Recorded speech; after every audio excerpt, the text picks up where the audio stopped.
Welcome to the space where whispers bright, the quiet echoes of the silenced rise, defying the riot, and filtered stories pouring out like rivers wide.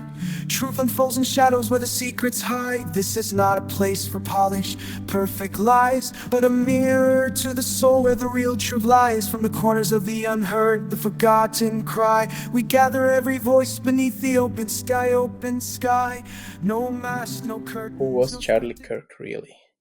Not just the headline-grabbing pundit, but the architect behind one of America's loudest youth movements. Let me set the scene.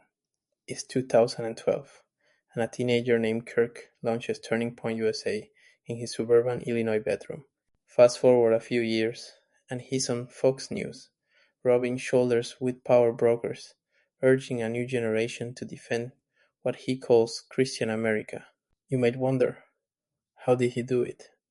Simple, by mastering two things: the megaphone of social media amplification and the organizing power of targeted campus chapters. If you ever saw Turning Point viral "Socialism Sucks" stickers, that's his handiwork. But here's the twist. His influence grew not from consensus building, but from polarization. He thrived in the algorithmic echo chamber, where controversy is currency and nuance gets drowned out. So when we talk about Charlie Kirk, we're talking about more than just one man. We're talking about the playbook for turning outrage into empire and the legacy that playbook leaves behind. Now, you might be thinking, is it unfair to single him out? Stick with me as we dig deeper. The truth gets uncomfortable.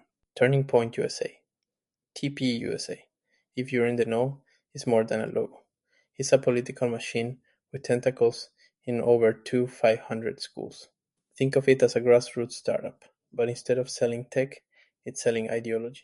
What's their strategy? Infiltrate campuses, host flashy freedom summits, and create viral content that's tailor-made for TikTok.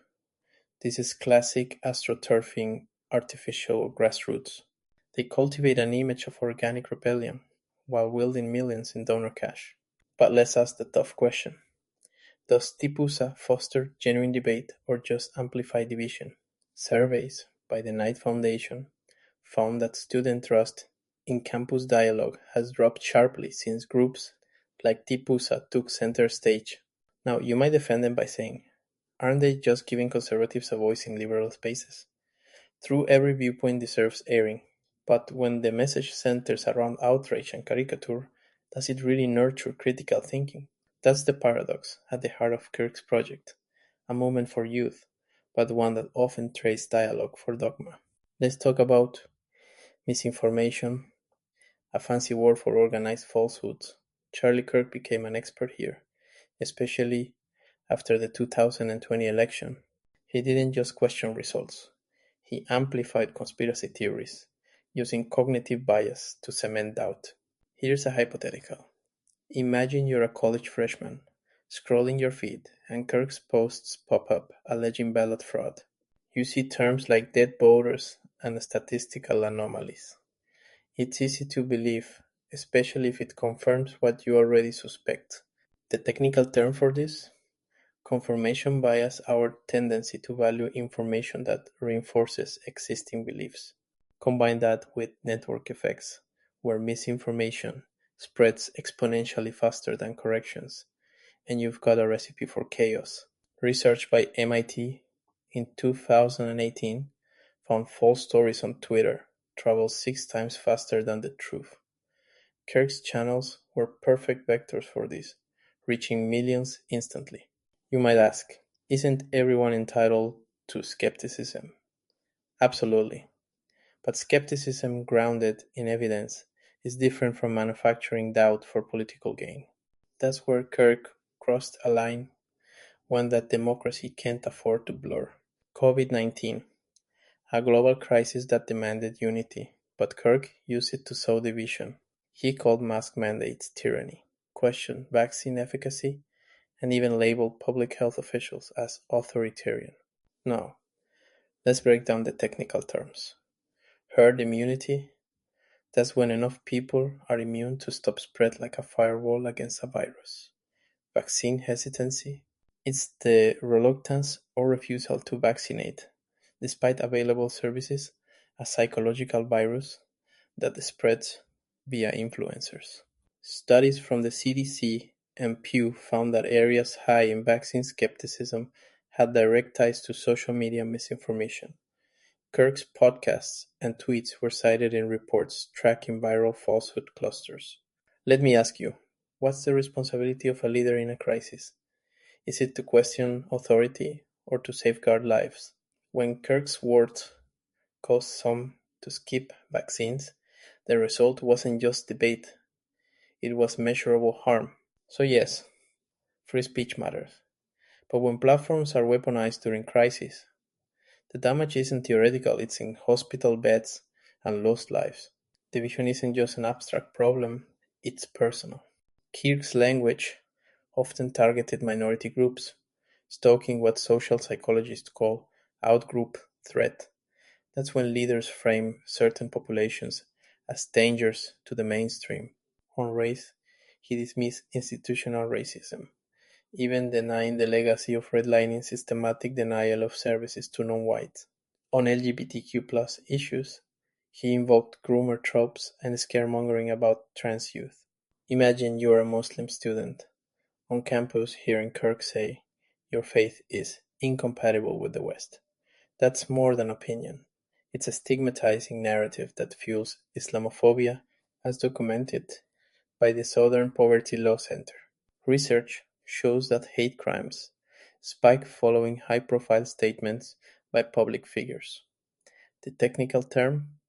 Moral panic.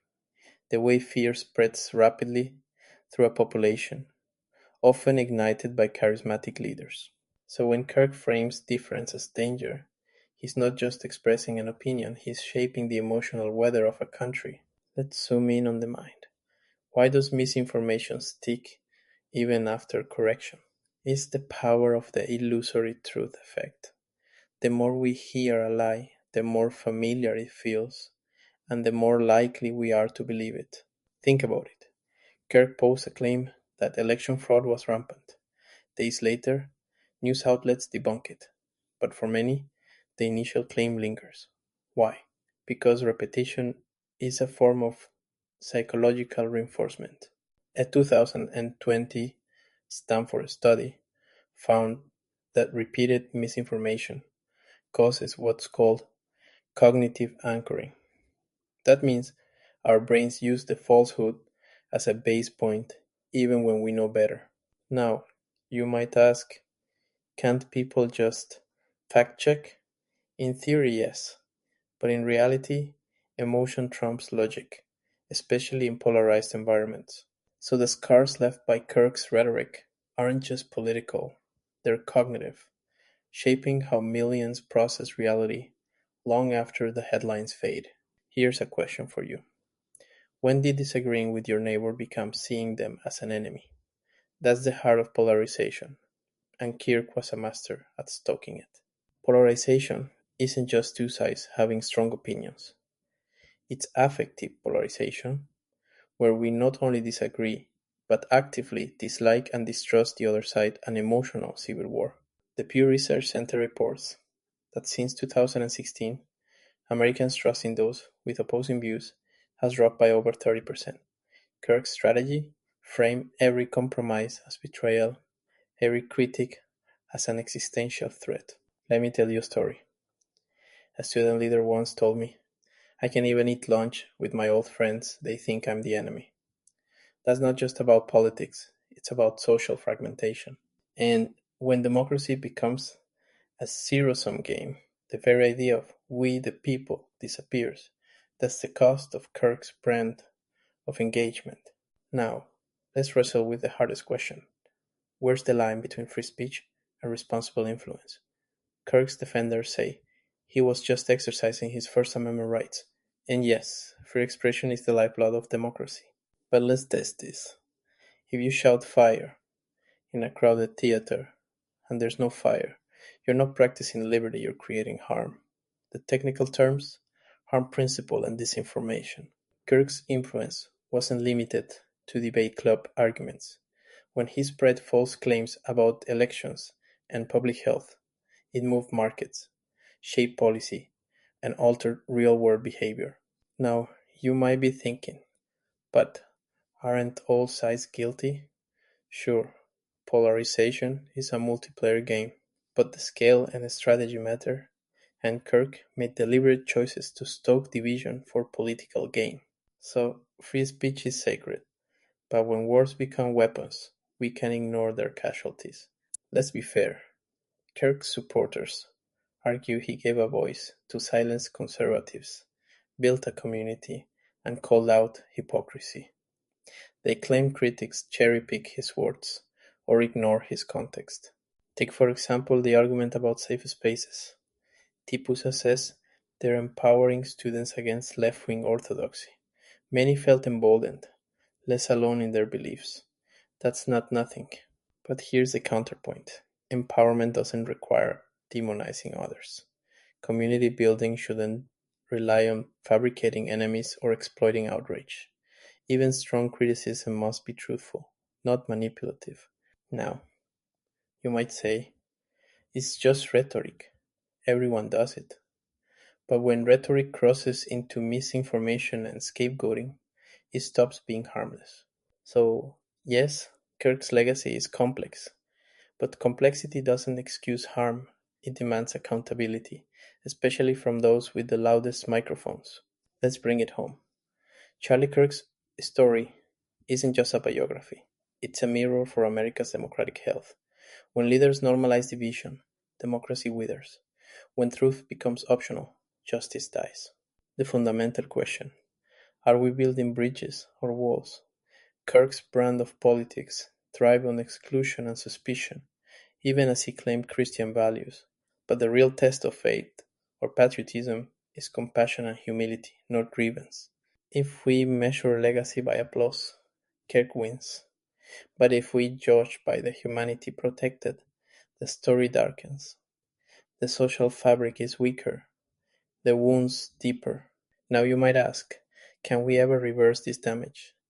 Only if we value truth over tribe and dialogue over demonization. That starts with demanding better from those who seek to lead.